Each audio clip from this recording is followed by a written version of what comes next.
La última cosa que vi antes de que me arrancaran la voz fue su cara.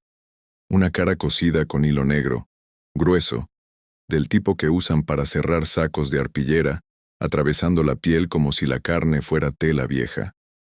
Los ojos abiertos de par en par, fijos en mí, sin parpadear, sin respirar, sin vida, pero moviéndose hacia mí. Mi nombre es Valentina. Tengo 28 años. Soy trabajadora social y en ese momento de mi vida atravesaba una crisis que no sabía cómo nombrar. No era depresión, exactamente. Era más bien una sensación de vacío, como si algo dentro de mí se hubiera apagado sin avisar. Mi terapeuta me sugirió hacer un retiro espiritual, desconectarme del ruido, buscar silencio. Qué ironía tan cruel. Encontré la oportunidad a través de una organización de voluntariado cultural. El convento de Santa Magdalena del Silencio estaba ubicado en las afueras de un pueblo pequeño en el norte, enclavado entre montañas que en los mapas antiguos no tenían nombre. La organización buscaba voluntarios para catalogar documentos históricos del siglo XVII, restaurar libros dañados por la humedad y ayudar con tareas básicas de mantenimiento. La estadía sería de 3 semanas. Alojamiento y comida cubiertos. Sin teléfono, sin internet, sin contacto con el exterior, salvo una llamada semanal desde el teléfono fijo de la administración ANMI.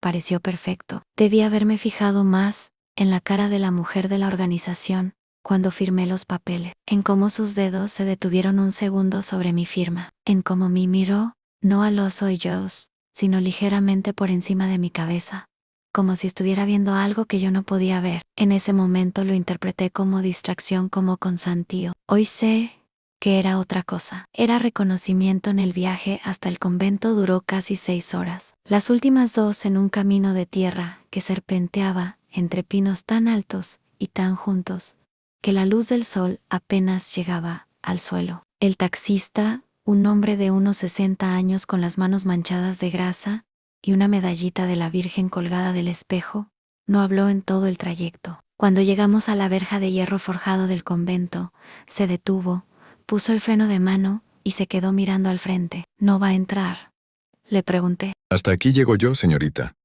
Me bajé con mi mochila. El auto arrancó antes de que yo terminara de cerrar la puerta, y me quedé sola frente a esa verja, mirando el edificio al fondo del camino empedrado. El convento de Santa Magdalena del Silencio era enorme, 3 pisos de piedra gris oscura, casi negra en algunos tramos, con ventanas estrechas y alargadas como hendiduras en una máscara. Las paredes estaban cubiertas de musgo en la parte baja, y en la parte alta, justo bajo el tejado, había unas gárgolas que yo jamás había visto en imágenes del lugar.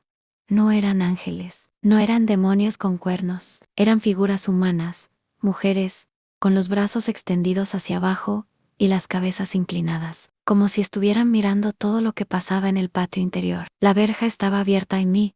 Esperaba la hermana Inmaculada, que sería mi contacto durante toda la estadía. Era una mujer de edad indefinida, entre 50 y 70 años, con una piel tan pálida que parecía translúcida, como si uno mirara con suficiente atención, pudiera ver las venas debajo. Llevaba el hábito negro completo, el coif blanco ajustado alrededor del rostro, y los ojos de un color gris tan claro que casi parecían blancos. Me dio la bienvenida con una inclinación de cabeza y una sonrisa que no llegó a sus ojos. Ha llegado.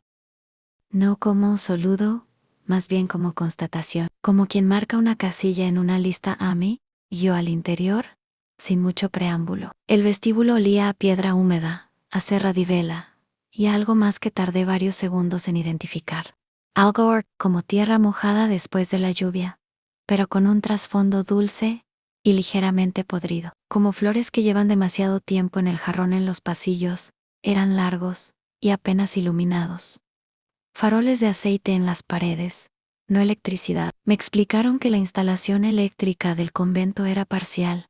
Amo funcionaba en la cocina, en la sala de administración y en los baños. El resto del edificio vivía en la penumbra. Me entregaron una vela y un mechero el primer día y me dijeron que los cuidara bien. Las velas se apagan solas aquí adentro, me dijo la hermana Inmaculada mientras me enseñaba mi habitación. Y añadió, casi como si fuera algo normal: Cuando eso pase, no se mueva. Espere a que vuelvan a encenderse. Mi habitación era pequeña y austera. Una cama de madera con un colchón delgado, una mesita de noche, un crucifijo en la pared y una ventana que daba al jardín interior del convento. El jardín era lo único que parecía vivo en aquel lugar, en Rosales, hiedra, un pozo de piedra en el centro, y más allá, un árbol enorme de ramas retorcidas que no pude identificar. Era otoño, y el árbol no tenía hojas, pero tenía algo colgando de sus ramas. Tardé en darme cuenta de que eran trozos de tela negra en cientos de ellos, moviéndose con el viento como si fueran pájaros dormidos. Los primeros días fueron extraños, pero soportables. Me levanté a las 5:30 de la mañana, siguiendo el horario del convento. Desayuné en silencio con las otras 2 voluntarias, Claudia y Marta, que llevaban una semana allí antes que yo. Trabajé en el archivo catalogando documentos viejos, documentos increíblemente viejos, escritos en latín, algunos en lo que parecía ser un dialecto que ninguna de las hermanas supo identificar cuando se lo pregunté. No lea en voz alta lo que no entienda, me dijo la hermana Inmaculada cuando me vio, inclinada sobre uno de esos textos. ¿Por qué? Ella me miró fijamente durante un momento que se hizo incómodo. Porque hay palabras que abren puertas, respondió, y se alejó por el pasillo sin más explicación a Claudia, que llevaba más tiempo que yo y que había desarrollado un sentido del humor nervioso como mecanismo de defensa. Me dijo después, en voz baja, no le hagas caso, están todas un poco en especiales. Pero yo había visto algo en los ojos de la hermana Inmaculada que Claudia no había visto. No era fanatismo religioso, era advertencia genuina, la advertencia de alguien que sabe exactamente de qué está hablando. La primera noche que algo ocurrió fue el 4.º día. Me desperté a las 3:14 de la madrugada. Lo sé porque tenía un reloj de pulsera con luz que puse sobre la mesita de noche. 3:14. Exacto. Me desperté sin saber por qué. Ese tipo de despertar abrupto que sientes cuando algo en tu cerebro detecta una anomalía antes de que tu mente consciente pueda procesarla. El cuarto estaba en silencio absoluto, y ese silencio era el problema, porque el convento nunca estaba en silencio. Siempre había algo en el viento en las ventanas, el crujir de la madera, el sonido lejano de las hermanas rezando en los maitines de medianoche. Siempre había algo, pero aquella noche no había nada. Un silencio tan profundo y tan denso que me presionaba los oídos, como si estuviera bajo el agua. Me senté en la cama. La vela sobre la mesita estaba encendida, aunque yo la había apagado antes de dormir. Estaba segura de eso. La había apagado y había visto el hilo de humo subir en la oscuridad. Pero ahora ardía, con una llama extrañamente quieta, sin moverse, como pintada en el aire. Y entonces la escuché. Una voz muy baja, viniendo del pasillo. No era un rezo exactamente, era algo más parecido a una enumeración en nombres. Alguien recitando nombres en voz baja, uno tras otro, con una cadencia regular, monótona, hipnótica. Nombres de mujer, me pareció. Nombres antiguos. Me quedé paralizada durante lo que debieron ser varios minutos. Mi corazón golpeaba con fuerza, pero de forma extrañamente lenta, como si el tiempo dentro de esa habitación se hubiera comprimido. Finalmente me acerqué a la puerta. La abrí. El pasillo estaba vacío, iluminado apenas por los faroles de aceite que ardían con una llama igual de quieta que la de mi vela. Vacío de un extremo al otro. Pero el sonido. Voz temblorosa, el sonido seguía ahí, venía de debajo del suelo. Espera, antes de continuar. Si esta historia ya te está poniendo los pelos de punta, imagínate lo que viene. Suscríbete ahora y activa la campana. No te puedes perder lo que sigue. Porque lo que Valentina descubrió debajo de ese convento cambió todo lo que creía saber sobre el miedo. Y sobre sí misma. A la mañana siguiente le pregunté a la hermana Inmaculada si había criptas o sótanos bajo el convento. En mí miró de esa manera suya, esa manera que hacía que sintieras que te estaban midiendo para algo. Hay una cripta, dijo finalmente. Data del siglo XVI, está sellada. No se abre. ¿Sellada por qué? Por respeto a las que descansan ahí. Esa respuesta debería haberme bastado. Debería haberme conformado con ella y seguido con mi trabajo de catalogación y mis días de silencio voluntario y mis noches rezando para que no volviera a escuchar esa voz debajo del suelo. Pero Marta desapareció esa noche. Simplemente no apareció en el desayuno, ni en el almuerzo. Cuando fui a la administración a preguntar por ella, la hermana Inmaculada me dijo con una calma que me heló la sangre que Marta había decidido abandonar el voluntariado durante la madrugada y había tomado un transporte de regreso a su ciudad. ¿En la madrugada?, pregunté, sin decirle nada a nadie, sin despedirse. Las personas toman decisiones repentinas, dijo la hermana. Es comprensible. El silencio no es para todos. Fui a la habitación de Marta a la puerta, no tenía llave. Entré. Todas sus cosas seguían ahí, en su mochila, su ropa doblada sobre la silla, su libro de bolsillo con el marcapáginas en la página 42, su reloj sobre la mesita de noche, pausa su reloj. Marta nunca salía sin su reloj. Me lo había dicho el segundo día. Soy obsesiva con el tiempo. Nunca me separo de él. En el reloj estaba parado. Marcaba las 3:14. La misma hora exacta a la que yo me había despertado escuchando la voz. Esa tarde encontré a la hermana Concepción sola en el jardín, podando los rosales. Era la hermana más anciana del convento, la única que a veces parecía mirarme con algo parecido a la compasión.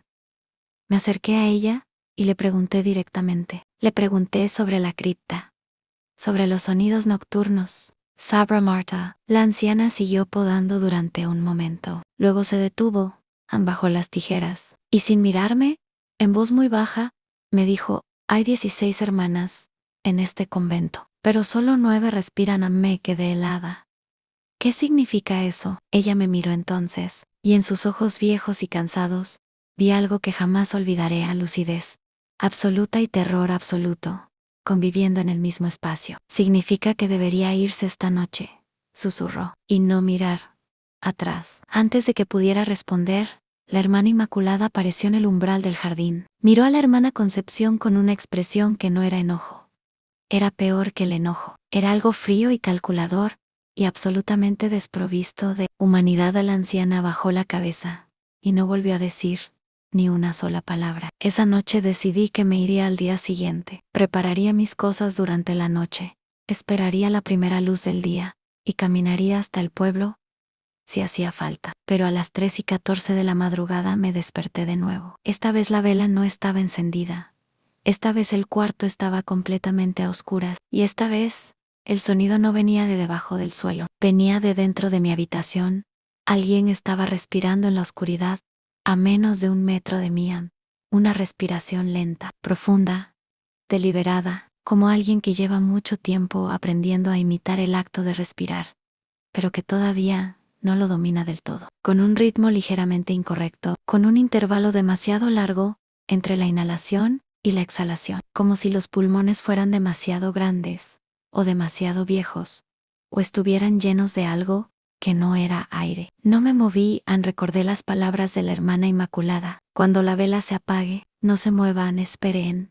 Así que esperé durante lo que mi cerebro calculó como unos 20 minutos. Aunque el tiempo había dejado de funcionar con normalidad. Esperé en la oscuridad total, escuchando esa respiración equivocada moverse lentamente por mi habitación. Escuché cómo se acercaba a mi cama, como algo rozaba el suelo de piedra, con un sonido parecido al de tela arrastrada, como el olor a flores podridas que había percibido el primer día, se intensificaba hasta volverse casi insoportable. Y entonces, algo tocó mi pie, una mano fría, con los dedos demasiado largos, que rodeó mi tobillo con una suavidad que era más aterradora que cualquier violencia.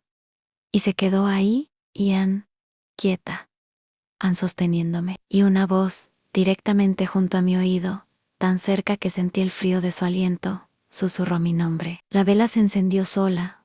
El cuarto estaba vacío, pero en el suelo de piedra, desde la puerta hasta mi cama, había huellas húmedas, descalzas, de unos pies que parecían demasiado grandes para ser humano, con los dedos orientados hacia adentro, como los pies de alguien que lleva mucho tiempo caminando bajo tierra. No dormí más esa noche. Esperé sentada en la cama, con la vela en la mano y los ojos fijos en la puerta, hasta que la luz gris del amanecer comenzó a filtrarse por la ventana. Voz acelerada. Entonces, agarré mi mochila, metí lo que pude. Abrí la puerta, salí al pasillo y me detuve. Todas las hermanas estaban en el pasillo, en las 16, formando 2 filas perfectas a ambos lados del corredor, con los hábitos negros, con las cabezas inclinadas, con las manos unidas delante del pecho en silencio absoluto. Empecé a caminar entre ellas, tan rápido sin mirar, mirando solo al frente, al rectángulo de luz, que era el vestíbulo al final del pasillo, a la puerta grande de madera, a la salida. Caminé rápido, a más rápido, sin correr, porque algo dentro de mí supo instintivamente que no debía correr, que correr sería la señal equivocada, que correr sería admitir que sabía. Llegué a la mitad del pasillo. Las hermanas seguían con la cabeza inclinada, seguían sin moverse y entonces una las levantó. Solo una, la que estaba justo a mi derecha. Levantó la cabeza muy despacio y la miré porque no pude evitarlo.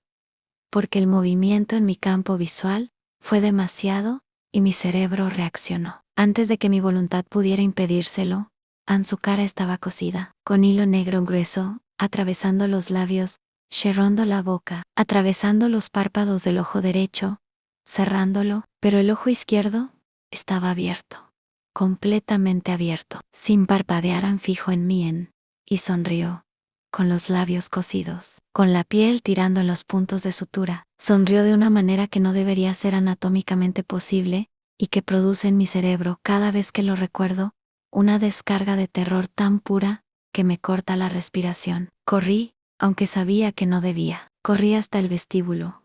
Corrí hasta la puerta. Tier del Picoport. La puerta abrió. Corrí por el camino empedrado. Corrí hasta la verja, salí. Corrí por el camino de tierra entre los pinos sin mirar. Atrás corrí durante casi 2 kilómetros, hasta que un coche me encontró. Era el mismo taxista de la llegada. Estaba estacionado en el camino, como si me estuviera esperando. Me subí, sin decir nada. Él arrancó sin decir nada, y solo cuando el convento había desaparecido completamente de mi vista en el espejo retrovisor, me atreví a respirar. ¿Cuántas veces ha venido a buscar a alguien?, le preguntan. El taxista no respondió de inmediato. Sus manos apretaron el volante. Las suficientes, dijo finalmente. ¿Y Marta, la chica que se fue antes que yo? El taxista me miró por el espejo retrovisor. Nadie ha salido de ese convento en los últimos 3 días, señorita, dijo. Usted es la primera. Tardé semanas en volver a dormir de manera normal, meses en dejar de revisar las esquinas de los cuartos oscuros antes de entrar. Fui a la policía. Fui a la hornozón de voluntariado. Busqué a Claudia, a Marta. Claudia no existe. No hay ningún registro de una voluntaria con ese nombre en esa organización durante esas fechas. Ningún rastro digital, ninguna dirección, ningún teléfono. Como si nunca hubiera estado ahí. Marta sí existe. Marta García, Villalba 26, Ecos, desaparecida hace 4 años, antes de que yo llegara al convento. Antes de que yo firmara los papeles, antes de que esa mujer de la organización me mirara por encima de la cabeza, con expresión de reconocimiento. 4 años desaparecida. Y sin embargo yo la vi, hablé con ella, compartí el desayuno con ella durante días. El convento de Santa Magdalena del Silencio, según los registros del municipio, lleva cerrado desde 1987, clausurado por orden judicial después de que una investigación sobre la desaparición de varias mujeres de la región llegara a sus puertas. El edificio fue declarado en ruina. Nadie lo habita, nadie puede habitarlo. Y sin embargo, yo estuve ahí 3 semanas. Y sin embargo hay algo que no les he contado todavía, algo que descubrí hace 3 días, mientras revisaba mis cosas del viaje, cosas que no había abierto desde que volví, porque no había podido obligarme a hacerlo. En el fondo de mi mochila, enrollado cuidadosamente, había un papel viejo, amarillento, con los bordes quemados, escrito a mano, con una caligrafía perfecta y antigua. Era una lista de nombres, nombres de mujer. Decenas de ellos, algunos tachados, la mayoría no, y al final de la lista, en tinta más fresca, más oscura, añadido recientemente, estaba el mío, mi nombre completo y debajo, en una letra diferente, una letra irregular, temblorosa, como escrita por alguien que no está acostumbrado a sujetar un bolígrafo, alguien que lleva mucho tiempo sin hacerlo. 5 palabras. Ya sabemos dónde estás, Valentina. No sé cómo llegó ese papel a mi mochila. No sé qué significa realmente que mi nombre esté en esa lista. No sé si lo que viví fue real, o si algo en ese convento me alteró la percepción de una manera que todavía no comprendo. Lo que sí sé es que cada noche, a las 3:14 de la madrugada, me despierto, sin excepción, desde que volví, sin una sola noche de excepción. Me despierto, y la habitación huele a flores podridas. Y, aunque la puerta está cerrada con llave y estoy sola, y todas las ventanas están selladas, escucho respirar. Si llegaste hasta aquí eres de los valientes. Pero cuidado, porque ahora ya sabes demasiado. Sabes sobre el convento de Santa Magdalena del Silencio. Sabes sobre las hermanas que no respiran. Sabes sobre la lista. Y saber tiene un precio. Suscríbete y activa la campana. La próxima historia es aún más oscura. Y recuerda siempre, te están mirando.